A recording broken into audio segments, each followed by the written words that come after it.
হ্যাঁ, আপনি সব সময় বলেন আল্লাহ রহমান, আপনি কি আসলে অনুভব করেন আল্লাহ রহমান? না, এই মুহূর্তে তিনি সম্ভবত জুন্তিকম, এই মুহূর্তে তিনি সম্ভবত সেই সত্তা যিনি প্রতিশোধ নিয়ে থাকেন।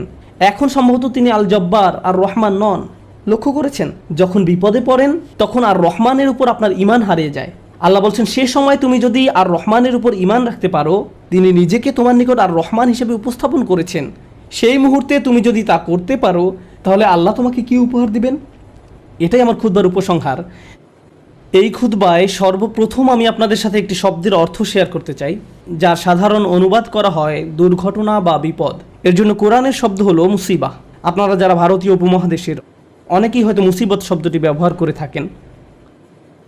আর কোনো দুর্ঘটনা বা বিপদ আপদ বোঝাতে এটি ব্যবহার করা হয়। শব্দটি নির্গত হয়েছে আরবি শব্দ আসবা থেকে, কোনো লক্ষ্যে আঘাত হানা বা কোনো লক্ষ্যকে সঠিকভাবে আঘাত করা। কোরআন খুব কৌশলগত উপায়ে অন্য শব্দ কারিসা, যা দিয়েও দুর্ঘটনা বা ট্র্যাজেডি বোঝানো হয়, এই শব্দটা ব্যবহার করার পরিবর্তে মুসিবা শব্দটি ব্যবহার করেছে। এই মুসিবা শব্দটি ব্যবহার করার মাধ্যমে কোরআন ইঙ্গিত করছে যে বিপদ আপদে আঘাত হানুক না কেন, তা আসলে একটি লক্ষ্যে আঘাত হেনেছে। তাই যে বিপদই ঘটুক না কেন, তা আসলে অপ্রত্যাশিত কোনো ঘটনা নয়। এই ঘটনাটি আমার সাথে কেন ঘটলো, এমন প্রশ্ন করা অর্থহীন, কারণ এই ঘটনাটি আপনার সাথেই ঘটার কথা ছিল। আবার যদি প্রশ্ন করেন এখন কেন ঘটলো, উত্তর হলো অন্য কোনো সময় এটি ঘটার কথা ছিল না। তা আমাদের জীবনে যেসব বিপদ আপদ ঘটে, তার জন্য কোরআনে এমনই একটি পরিভাষা ব্যবহার করা হয়েছে। আর জীবন এ ধরনের মুসিবতে পরিপূর্ণ। আল্লাহ আজ্জা ওয়া জাল্লা বলেন, লাকাদ খলাকনাল ইনসানা ফি কাবাদ, নিঃসন্দেহে আমি মানুষকে সৃষ্টি করেছি কষ্ট ক্লেশের মধ্যে। তাই এমনটি আসলে মানব জীবনের একটা অংশ। প্রসঙ্গত, এই সমস্ত মুসিবতের প্রকৃতি কেমন?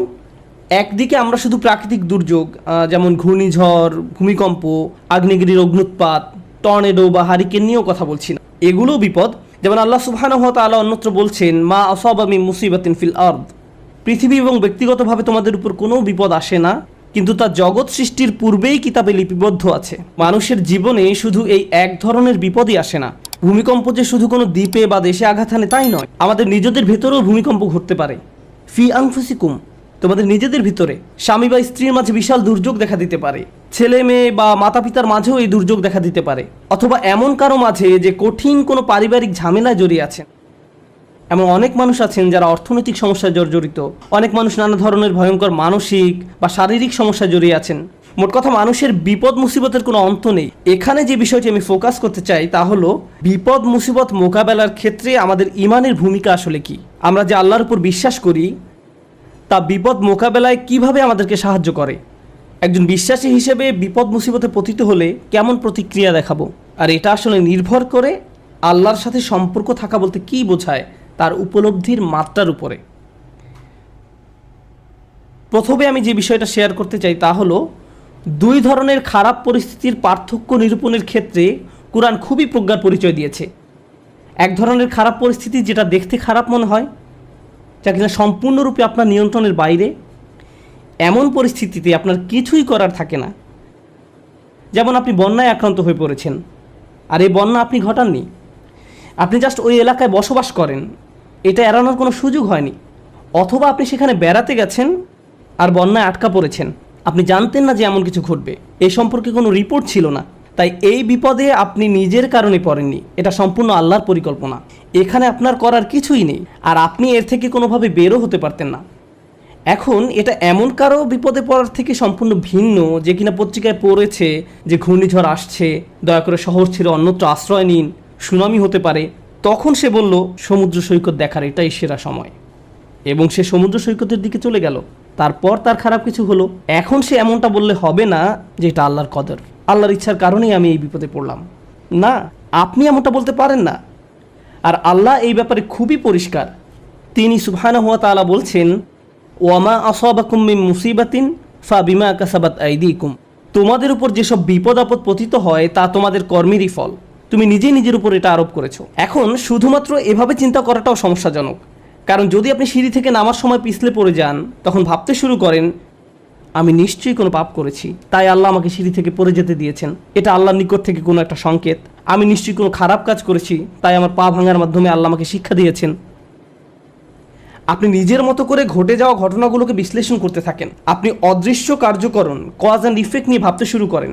আর এই ধরনের চিন্তা চরম পর্যায়ে চলে যেতে পারে। তো এইখানে আমি যে বিষয়টিতে জোর দিতে চাই তা হলো আল্লাহর উপর বিশ্বাসীরা দুই ধরনের এক্সট্রিম পর্যায়ে চলে যেতে পারেন। একটি এক্সট্রিম পর্যায়ে হলো সব কিছুই আল্লাহর ইচ্ছায় ঘটছে, আমার এখানে করার কিছুই নেই, যাই ঘটুক না কেন আপনি আমাকে দোষ দিতে পারেন না, এটা আল্লাহর কদর। মা আসাবাকুম মিন মুসিবাতিন ফাবিইযনিল্লাহ। আল্লাহর নির্দেশ ব্যতিরেকে কোনো বিপদ আসে না। তিনি সূরা তাগাবুনে এই কথা বলেই দিয়েছেন, তিনি সরাসরি এই কথা বলেছেন, এটা আল্লাহর অনুমতিতেই ঘটে, আল্লাহর পরিকল্পনা এমনই ছিল, এখানে আমার করার কি আছে। এখন কোনো ছাত্র যদি কোনো পড়ালেখা না করে, স্কুলের কোনো অ্যাসাইনমেন্ট জমা না দেয়, তারপর পরীক্ষা ফেল করে এবং তার ফলে তাকে স্কুল থেকে বহিষ্কৃত হতে হয়, আর যদি সে জবাবে বলে এটা আল্লাহর কদর, আমার কি করার আছে। আর দ্বিতীয় এক্সট্রিম পর্যায়টি হলো এমন অনেক বিশ্বাসী আছেন যারা সব কিছুর জন্য নিজেকে দোষ দেন। আল্লাহ আমাকে এত সব বিপদে ফেলেছেন কারণ আমি খুবই খারাপ একজন মানুষ। বিষয়টা নিজ থেকে না ঘটলেও অনেক সময় আশপাশের অজ্ঞ মানুষরা, এমনকি পরিবার থেকেও হতে পারে, তারা এসে আপনাকে বলে জানো কেন এটা ঘটলো, কারণ তুমি একজন খারাপ কন্যা। কেন এটা ঘটেছে জানো, কারণ তুমি একজন খারাপ পুত্র। কেন এটা ঘটলো, কারণ তুমি তোমার শ্বশুরবাড়ির লোকজনের সাথে ভালো আচরণ করো না। না, ট্রাক আমাকে আঘাত করেছে কারণ ট্রাক ড্রাইভার ট্রাফিক সিগন্যাল মানেনি। আমি আমার স্ত্রী বা অন্য কারোর সাথে ঝগড়া করার কারণে এমনটি ঘটেনি। এভাবে অন্য মানুষরা এসে আপনাকে বলবে অমুক অমুক কারণে আল্লাহ তোমাকে বিপদে ফেলেছেন, অমুক কারণে আল্লাহ তোমাকে বিপদে ফেলেছেন। মনে হয় যেন অদৃশ্য জগৎ থেকে তারা কোনো ইমেইল পেয়েছে যে অমুক অমুক কারণে এমনটি ঘটেছে, কজ অ্যান্ড ইফেক্ট। তো এই রকমের দুই ধরনের এক্সট্রিম চিন্তা পদ্ধতি আছে। এখন কোরআন কি করে? কোরআন সব কিছুর মতো এখানেও ভারসাম্য দান করে। প্রসঙ্গত এই ভারসাম্যপূর্ণ উপলব্ধি যদি আপনার না থাকে, জীবনের অনেক কিছুই তাহলে মেলাতে পারবেন না। কোরআনের এই কথায় আলা বিযিকরিল্লাহি তাতমাইন্নুল কুলুব, আল্লাহর জিকির দ্বারা অন্তরসমূহ শান্তি লাভ করে, এটা অন্য একটা অর্থ দান করে। প্রকৃতপক্ষে আল্লাহর চূড়ান্ত জিকির তথা জিক্রুল্লাহ হলো আল্লাহর কিতাব। আর আল্লাহর কিতাব, তাই আমি যুক্তি দেখাবো, আপনি যদি জীবনের সমস্যাগুলোকে কোরআনের আলোকে বুঝতে ব্যর্থ হন, তাহলে সুবহানাল্লাহ আলহামদুলিল্লাহ জিকির করা সত্ত্বেও আপনার অন্তরে প্রশান্তি পাবেন না। আপনি যদি আন্তরিক হন ইনশাআল্লাহ প্রশান্তি পাবেন। কিন্তু এখানে উদ্দেশ্য হলো এই ব্যাপারটা সঠিকভাবে উপলব্ধি করা যে আল্লাহ কিভাবে আমাদের সাথে আচরণ করেন। তাই আমি এই সম্পর্কে আপনাদের সাথে কিছু কথা শেয়ার করতে চাই। এখন নিজেকে দোষ দেওয়ার ক্ষেত্রে কোন জায়গায় আমরা দাগ টানবো, কিভাবে বুঝবো যে এটা আল্লাহর পক্ষ থেকে আর এটা আমার দোষ, এই দাগটা আপনি কোথায় টানবেন? বস্তুগত জগতে এটা বোঝা খুবই সহজ। বস্তুগত জগৎ বলতে আমি কি বোঝাচ্ছি, যেমন আমার গাড়িতে যদি আমি গ্যাসোলিন দেওয়ার পরিবর্তে পানি দেই, তারপর এটা না চলে, তখন পরিষ্কারভাবে আমি বলতে পারি না যে এটা আল্লাহর পরিকল্পনা। অথবা আপনি যদি সবসময় জাঙ্ক ফুড খেতে থাকেন, মিষ্টি জাতীয় খাবার সবসময় খেতে থাকেন, তারপর ৪৫ বছর বয়সে ডায়াবেটিসে আক্রান্ত হন, তখন আপনি বলতে পারেন না ইয়া আল্লাহ আমি কি বিপদে পড়ে গেলাম, এটা আল্লাহর পক্ষ থেকে পরীক্ষা। না, এটা আপনার মন্দ খাদ্যাভ্যাসের পরীক্ষা। আপনি শশা না খেয়ে সুইস রোল খেতেন বা এরকম যাই খেতেন না কেন, আপনি জাঙ্ক ফুড খেতেন, তাই এমনটা ঘটেছে। সুতরাং বস্তুগত জগতে কমন সেন্স দিয়ে সবাই কারণ এবং ফলাফল বুঝতে পারে। নৈতিক জগতে আপনি সালাত মিস করলেন কারণ দেরিতে ঘুম থেকে জেগেছেন, ফজর নামাজ পড়তে পারেননি, এখন দেরিতে পড়েছেন। একই দিনে আপনার একটা চাকরির ইন্টারভিউ ছিল, ইন্টারভিউ ভালো হয়নি, তখন আপনি ভাবতে থাকলেন এমনটি ঘটেছে কারণ আমি সালাত মিস করেছি।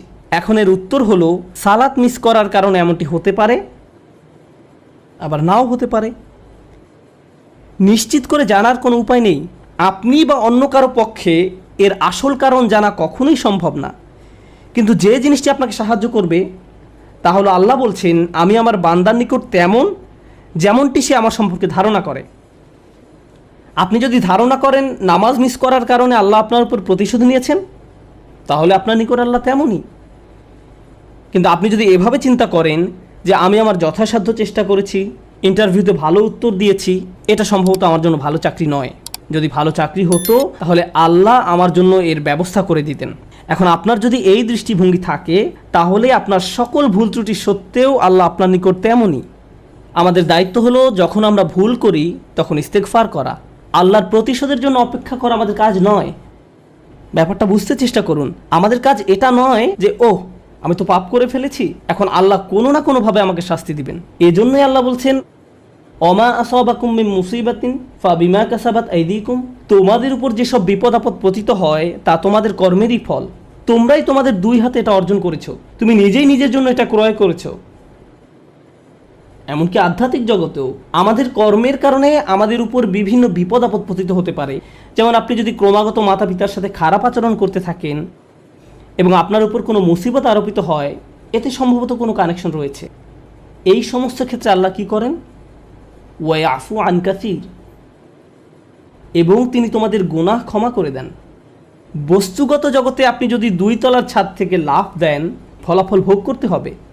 আল্লাহ বলবেন না যে এইবার আমি তোমার পা ভাঙব না, না না, যা ঘটার তা ঘটবে। আগুনে যদি হাত রাখেন তা পোড়া যাবেই। আল্লাহ বলবেন না যে তুমি তো আজকে ফজর নামাজ পড়েছো, তোমার হাত পুড়বে না, এমনটা ঘটবে না। কিন্তু যখন আধ্যাত্মিক জগতের কথা আসে, তিনি বলছেন ওয়ায়াফু আন কাসীর, তিনি সাথে সাথেই প্রতিশোধ নেন না। আল্লাহ এভাবেই আমাদের সাথে আচরণ করেন, ওয়ায়াফু আন কাসীর। এই ব্যাপারটা আমাদের মনের মাঝে গেঁথে নিতে হবে। যে কারণে আমি আজ এই আলোচনার সূত্রপাত করলাম তা হলো, আমাদের উম্মায় প্রতিদিন যে আধ্যাত্মিক অপরাধটি সংঘটিত হয়, তা হয় একজন স্নেহের মানুষের হাতে অন্য একজন স্নেহের মানুষের, পিতামাতা, স্বামী স্ত্রী। কখনো কখনো আমরা আমাদের স্নেহের মানুষদের সবচেয়ে জঘন্য কথাটা বলে বসি। মাঝে মাঝে আমরা সেসব কথা বলে আল্লাহর নামে। তুমি যা করছো তার জন্য আল্লাহ তোমাকে শাস্তি দেবেন, একদিন তোমাকে বিচারের কাঠগড়ায় দাঁড়াতে হবে। তুমি যা করছো তা আল্লাহ কোনোদিন ক্ষমা করবেন না। মা তার সন্তানকে এভাবে বলে, স্ত্রী স্বামীকে বলে, ভাই বোন একে অপরকে বলে। মনে হয় যেন আল্লাহ কোনো রাগান্বিত অস্ত্র যা আপনি যে কোনো সময় প্রয়োগ করতে পারেন। কারণ কারো উপরে আপনি অসন্তুষ্ট, তাই আল্লাহ অবশ্যই তার উপর অসন্তুষ্ট, এবং আপনি এভাবে আল্লাহকে ব্যবহার করতে পারেন। এটা আমাদের স্থান নয়। অনেক মানুষের ক্ষেত্রে তারা এই ধরনের কথা এত বেশিবার শুনেছে যে তারা আল্লাহর নিকট থেকে অনেক দূরে সরে গিয়েছে। তারা তাদের প্রিয় মানুষগুলোর কাছ থেকে এমন কথা শুনেছে। একটা শিশু তার মা বাবার কাছ থেকে এমন কথা সব সময় শুনে এসেছে, নামাজ না পড়লে আল্লাহ তোমাকে শাস্তি দেবেন, নামাজ না পড়লে আল্লাহ তোমাকে শাস্তি দেবেন, এই বিস্কুট খাওয়ার কারণে আল্লাহ খুবই রাগান্বিত, সব সময় আল্লাহ রাগ করবেন, আল্লাহ রাগ করবেন, আল্লাহ রাগ করবেন। এই ছেলেটি যখন 16-17 বছর বয়সে পৌঁছায়, সে আল্লাহর সাথে তখন আর কোনো সম্পর্ক রাখে না। যখন সে শুনে আল্লাহ দয়ালু, ক্ষমাশীল, তার তখন এই কথা বিশ্বাস করতে কষ্ট হয়। কারণ আল্লাহ সুবহানাহু ওয়া তাআলা সম্পর্কে এমন ধারণা নিয়ে সে বড় হয়নি। তার কাছে মনে হয় প্রতিবার সে আল্লাহর কারণেই সমস্যায় পতিত হয়েছে। তারপর এই পিতামাতাই বলেন, আমরা তো এই ছেলেকে ছোটবেলা থেকেই ইসলাম শিখাচ্ছি, আমি জানি না কেন সে ইসলাম থেকে দূরে সরে যাচ্ছে। কিন্তু কোন আল্লাহ সম্পর্কে আপনি তাকে শিক্ষা দিয়েছেন? একজন রাগান্বিত আল্লাহ, এমন আল্লাহ যিনি শুধু শাস্তিই দিতে চান। অথচ আল্লাহ বলছেন মা ইয়াফআলুল্লাহু বিআযাবিকুম, তোমাদের শাস্তি দিয়ে আল্লাহ কি করবেন? আল্লাহ নিজেই এই কথা বলছেন, তোমাদের পিছনে লেগে আল্লাহ কি করবেন? তাই মানুষ খারাপ পরিস্থিতিতে পড়লেই মনে করে আল্লাহ তাদের শাস্তি দিচ্ছেন, আল্লাহ তাদের কষ্ট দিচ্ছেন। তার এমন পরিস্থিতি আল্লাহ তৈরি করেছেন, আল্লাহ তাদের কষ্ট দিচ্ছেন।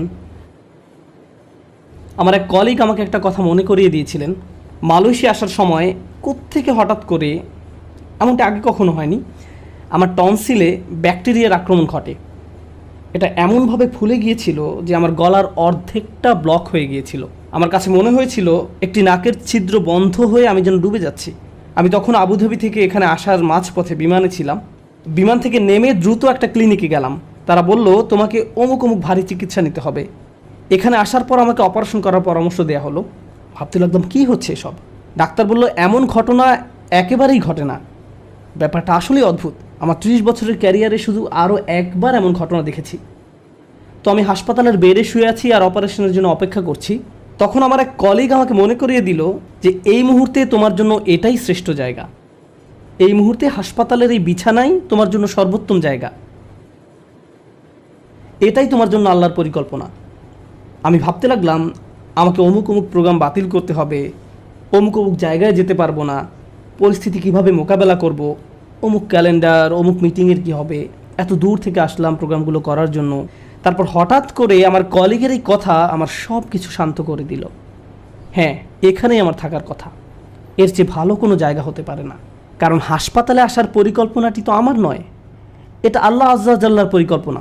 আমাদের আল্লাহর এমন কাছাকাছি থাকতে হবে যে আল্লাহ যখনই আমাদের জন্য যে পরিকল্পনাই করেন না কেন, আমাদের প্রতি তার ভালোবাসার কারণেই এমনটি করেন।